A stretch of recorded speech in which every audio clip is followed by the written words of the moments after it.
This is Talk of the Town, a weekly program featuring community events happening in and around Northeast Michigan, with your host, Nancy Smitham. And get the latest news from Alpena Community College with Dr. Olin Joyton. And now, today's Talk of the Town.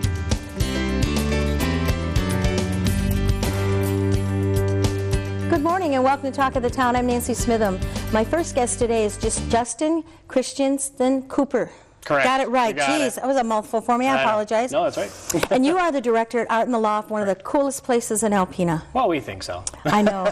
And so start us out with what you got going on for the rest of the year, and then tell us that schedule for next year. Wonderful. Well, you know, it's holiday season. Yes. So we're kicking that off. Not only do we have private holiday parties for rent, you can rent the gallery, and which you still is have fantastic. openings? Still have openings, Okay. so if that's possible, and people are still scrambling for a last-minute location, we can be that place. So, okay. But really what we want to highlight, it has to be our visual workshops and our culinary classes. Those are two huge things right now that are really taking off. And that really is because we have not only a standalone classroom that we built up in the loft for our art classes, but we have a wonderful culinary arts center. Wonderful culinary arts center. If people haven't seen it, they need to come see it. So. It's on the website. Look on the website. Correct. Too. We have pictures, construction pictures, everything. So we know we're about 4 or 5 months using that now. Yay. And what we're highlighting after the new year, so we don't have anything yet up until Christmas, but we do have a whole international series coming out with about 8 classes as part of that series, where you can purchase multiple at a time, and they're all sit-down dinners, which is great. So you're hands-on making the dinner, but then you enjoy the meal afterwards. Yay. So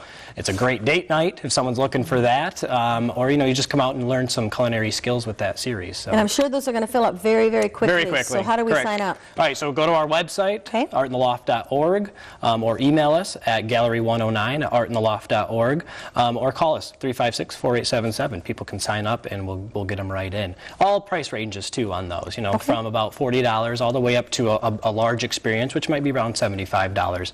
But you're getting skills and you're getting wonderful meals. So, oh, yes. Yeah. And then we have our visual arts workshops. A lot of those are coordinated by our education coordinator, Brooke Stevens. We have everything from kids classes from ages 3 all the way up to adult classes in jewelry making with metals. We have a kids ornament workshop that's quickly filling up, but we do have spaces available. That's on December 16th. And we have our community painting, or a community mural workshop that's coming up on January 3rd, where people can be a part of painting these wonderful 3-dimensional fish as part of a mural project that's going on. Yes, that'll be great. So, yeah. And I've been in the Fresh Palette before when the kids have come from downstairs with their art projects in their hand. Pretty cool things. They're doing really good things, yeah. So not only with that, but we also have our Ready, Set, Create program, which is currently on a break for holidays, but that's all 4th graders in Alpena come through the loft and get 5 weeks of intense art instruction. And if you start them when they're young, it gives them a lifetime of good skills and fun things to do. Exactly. Keeps them off of computer and iPad and all that other stuff. And get more hands-on, so it's fantastic, yeah. Okay. Yeah. So that gets us through the rest of the year. So then what? So then we really start our membership campaign, which starts in about February, March, where we're always looking for new members. With a membership, you always get discounts on classes, so that's a big perk as becoming a member, but also to support, the local arts and to really be a part of that. And you always get invites to our special events, things like that. So we're really going to have a membership campaign starting, like I said, in February and March, and then we're going to be opening up our summer show and Young Artist show in the spring. So. Yeah. You always have wonderful things going on. Yeah, it's a jam-packed calendar, but a lot of our things are free or at low cost to the community because that's our mission. We want to make sure people are coming to the gallery and really getting a fine arts experience. Well, I like when you bring in the guest artists because I went for an event up there and a guest artist had just been there and I looked at the work, I thought, whoa, and then to see what local artists were doing that they had been taught by the guest artist was like unbelievable. Correct. Yeah, it is. It's really fantastic. We really pull from those guest artists to do our classes as well. Right now we're in our Winterview season, which runs through March, and we have 5 brand new artists all local to the area. Tell me who they are. Yeah, well, we have Catherine Schmidt. She's actually of Pottersville, so not really this area, but she has family in Alpena. And she's running our kids classes, jewelry making. She's doing the kids ornament one I spoke about. We have Ted Fines, who's of Lost Lake Woods. He's a wonderful award-winning photographer. Yeah. Brian Brown, he's a metalsmith, beautiful jewelry and bowls. He has a wonderful style to what he does, really nice guy. And then we have I'm kind of blanking right now, but we have a new painter, Susie McColgan. She's actually out of Saginaw, and she was the inspiration behind our Winterview poster, which was really nice. Oh, yes. Yeah, which is great. Along with other jewelers that are back, we have our standard artists that we always have there, Sam Machulis, the potter, Peggy and Augie Matuzak of 45th Parallel, which is stained glass. It's beautiful. So right now the gallery's probably looked the best it's ever been. So if people haven't been up to come view it, they have to come now. And good Christmas shopping ideas. Wonderful. I mean, ranges from $5 and up, basically. So there's a present for everyone, which is great. And to let people know that, grab your lunch, come on up and have your lunch, pick a table, sit down, have lunch with the people in the office and walk around and see the gallery, see all the wonderful things there. Exactly. Bring your own lunch or Fresh Palette delivers. So there you go. Just give them a call while you're there and they'll bring it right up. That's right. So it's a great space. It is. And then back to the membership drive. So what's entailed in the membership drive? So basically what we do is we do a mass mailing and make sure we hit all of our current members and past members over the past few years. But we'll also have a page on our website. Facebook is a huge part of promoting that, big time to social media for that. But we're really looking for as many members as we can get, because again, you get the perks, which is part of it, but really, if we can gain a large membership, then our word can spread even faster. Yes. So, yes, and just encourage people, if you've not been there, get on up there, check it out, see all the wonderful things. So what are your hours this time of year? We are Tuesday through Saturday, 11 a.m. to 6 p.m. Sunday, 12 p.m. to 4 p.m. And we are closed on Mondays. Closed on Mondays. So every other day we're open. So grab your lunch, get up there, check out the things, get some unique, one-of-a-kind Christmas items that no one else will have. Perfect. Have your lunch, enjoy, and plus it supports the artists in our community. All that money is going right back into our community, because we have over 30 artists right now, and they're all local to the area. So and it's just amazing to me the amount of talent that we have in our community. It's phenomenal. If it's music, if it's art, whatever it is, there's so much talent in our community, and your location is a wonderful place to showcase that. Yeah, a hub for that is what we hope to be. So so culinary classes coming up. Find out on the website what they are so that you can get registered, because they're going to fill up fast. They do. And the ornament class still has some room. We do for the kiddos. That starts at age 5 too, 5 and up. So that's good. So give you a call and get that stuff settled. You got it. Okay. All right. Thank you so much for being here, and I look forward to talking to you again soon. All right. Thank you. I'll be right back with some information on Besser Museum following these messages. Hi, welcome back. My last guest today is Christine Witulski from Besser Museum. Hi, Chris. Hi, Nancy. I know things are so busy there and you're going crazy, so start us out with Season of Light. Season of Light is always one of our favorite times of year. Everything is decorated for Christmas, and we've got lots of trees, lots of Christmas excitement going on, lots of kids from school coming in this week and next week. We put about 350 kids through, talk about holiday traditions, where they came from, and talk about the community trees, and talk about our new exhibit, which is the Alpena Flyer. Yes, and now tell me about those community trees. Well, the community trees, we started it last year with inviting nonprofit agencies that give back to the community. And it was a way for us to help educate the public on what services are out there that give back all year long. We call it the true spirit of Christmas, because Christmas, of course, is all about giving, but here are agencies that give services all year long. They do. And what's really exciting about this is this year we have 12 different trees in our gallery than last year. And for instance, we have the senior citizens, and so when you come in, you get to see this beautifully decorated tree and learn about the services that they provide Everything for they do seniors. Is first class. The lifelong learners have an amazing, beautifully decorated tree also. And you get information about who the lifelong learners are, what they do, and how you can join. We have the Child, Family, and Services, and information about adoption or foster care. We have the baby pantry and the services they provide. And it's really neat to hear visitors walking around and reading about the trees. There's brochures you can take on many of them, and learning more about their communities. And you may not need the service, but maybe somebody in your family does. So, as we were talking with our first guest, there's so many things to do in this town. There's so many artists, there's so many wonderful things, and a lot of people just don't know about them. So the more we can get exposure to the wonderful things that happen in our community, the better it is. Yes. Well, and talk about artists, we have our juried art exhibit. We changed our schedule to where the juried art exhibit will be open through the Season of Light exhibit. And so we have, I believe it's over 90 different artworks, 3D, oils, photography, watercolors on display. And if you're interested in maybe purchasing a piece, you could give your information to the receptionist at the museum, and she would pass that on to the artist. And you might want to gift somebody something special for Christmas. Yes. Yep, and Alpina Flyer, Alpina Flyer, Alpina Flyer. Oh, that was an amazing gift to the museum. Ron Winter loaned his Alpina Flyer.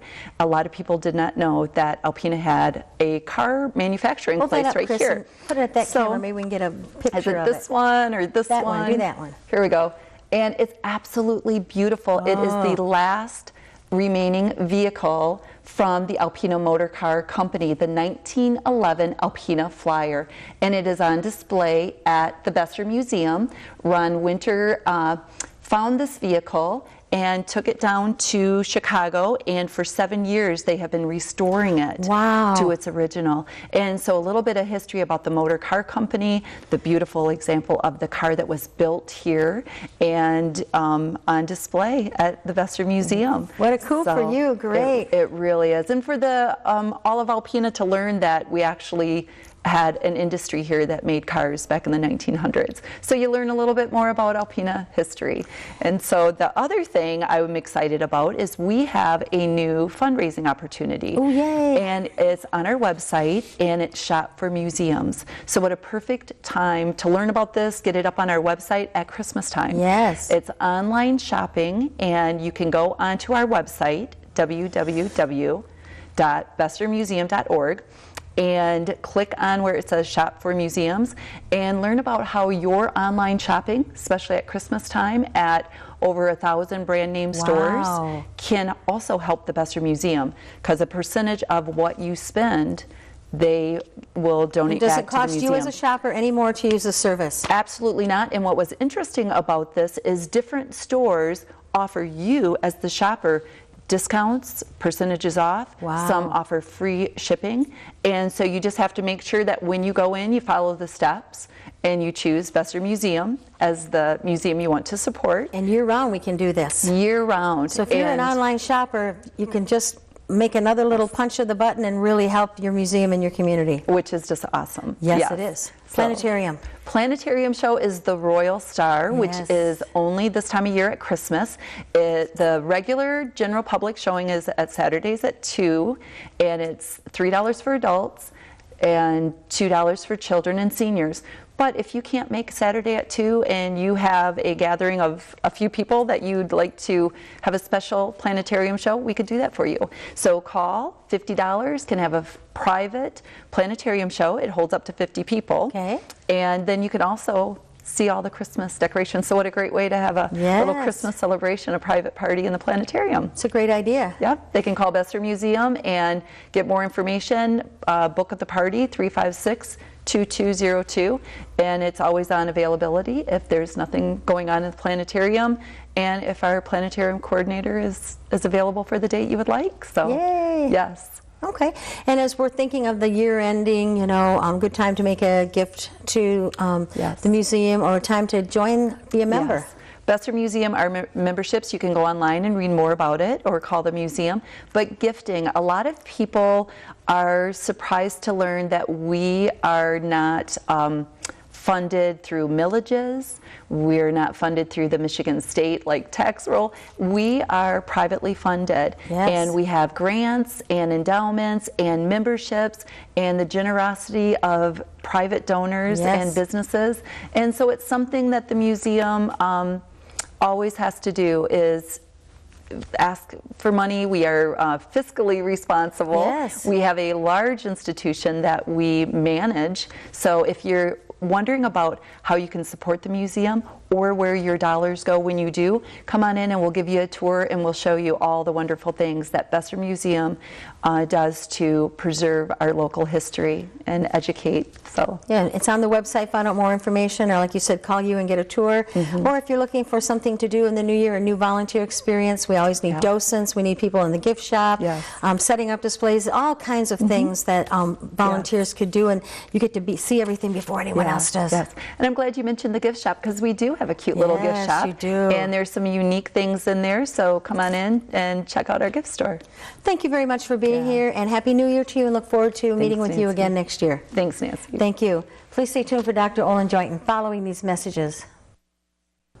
Good morning. I am Jay Walterwright, Director of Public Information and Marketing for Alpena Community College, and this is the ACC portion of the show.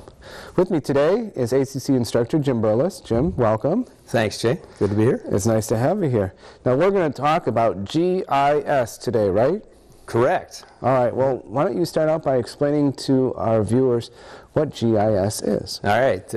GIS stands for Geographic Information Systems.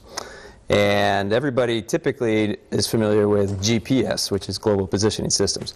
Well, it's related to that, except it's much broader. It's much, I don't want to use the word complicated, but GIS stands for data and spatial data, analyzing that data with software, and then projecting that data onto a map so that you can solve problems or look at your data that has, when I say spatial data, it has a latitude and longitude associated with it. So you can see data dispersed and figure out solutions or analyze the data that normally you'd just be looking at a table of data, which is much harder to look at. So how is GIS applicable to everybody's everyday life? GIS is getting infused into all kinds of curriculums in different colleges. Or you can look at census data. All right, you can look at demographics. Analyzing a lot of things in science and biology. If you did a tree study, you would want to know where the trees that had diseases, and you would want them on a map. It's heavy into government. In the municipalities use it for road work. All of the maps typically are now GIS maps, so they know which sections have been fixed, modified. Sewers, pipelines, electrical grid systems are all put on a GIS now because inside the GIS computer software is a database that can be easily modified.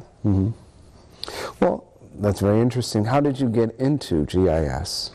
Well, it was actually kind of a surprise. I was looking for something interesting to do, and something that I was always interested in geography, but I went the way of engineering a long time ago. And 2 years ago, I applied for a sabbatical to go get retraining, and Dr. Joynton and the Alpena Community College accepted my proposal and sent me away. I had to go to a horrible place, Hawaii, but I spent 2 semesters in school there and working on projects.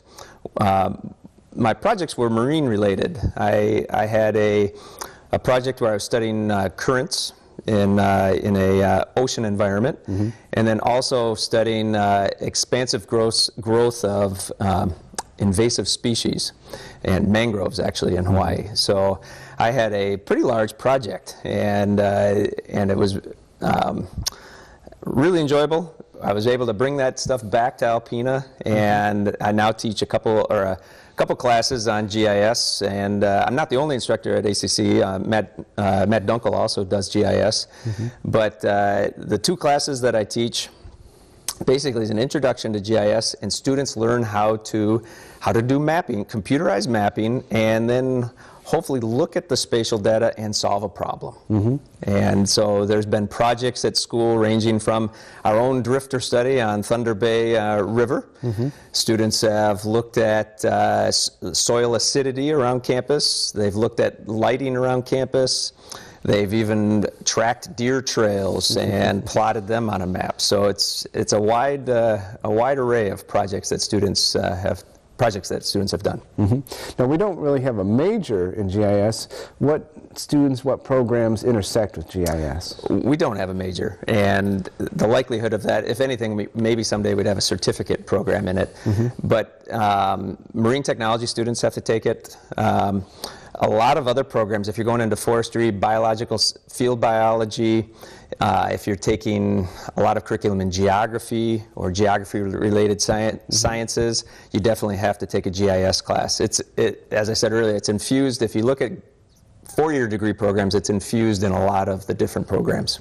So, well, I know that you're involved in another project that is sort of an experiment, a learning research project.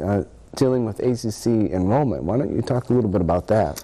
I am. This has been actually very enjoyable for me to work on this type of project. We are, along with the enrollment committee at ACC, which I'm a member of, we are analyzing our student data.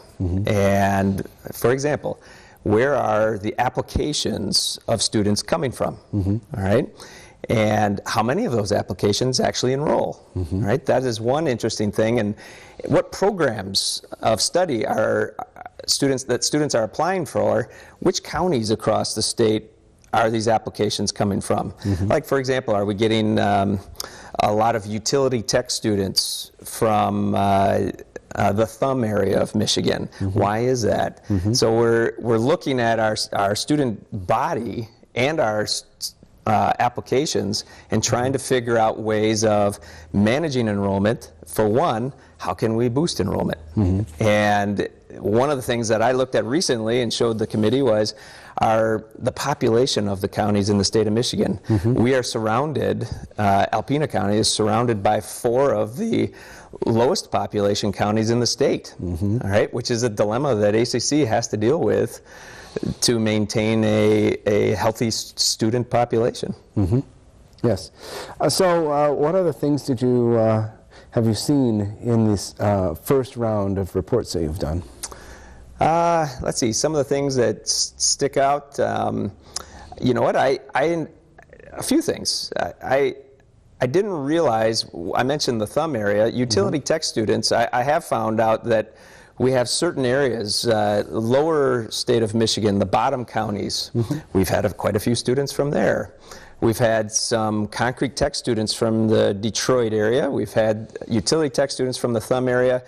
And what I found out from my colleague with admissions is that some of the instructors at the college actually went to college fairs and went and visited these counties, and it shows that there's a direct relationship to the counties that our instructors or my colleague in admissions visits, and we definitely see a increase in students from those areas. Yeah. Well, I'd like to believe that once students learn about ACC and our programs, that they're eager to come here, and I guess it's part of my job to facilitate that. Yeah. Well, that's all our time, Jim. Thank you for your presence here. Thank you very much. And thank you for watching Talk of the Town. Once again, I am Jay Walterwright, Director of Public Information and Marketing at Alpena Community College. This has been Talk of the Town with Nancy Smitham and Dr. Olin Joyton. For a list of events taking place in Northeast Michigan, visit our website at www.wbkb11.com and click on Community. This has been a Thunder Bay Broadcasting Corporation production.